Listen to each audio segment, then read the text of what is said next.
to make a Python program, part 1. First, open text view here and make code.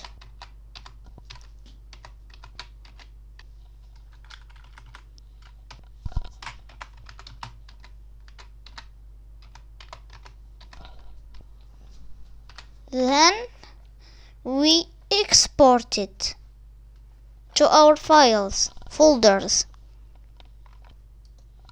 Then we go to an IDE and upload it.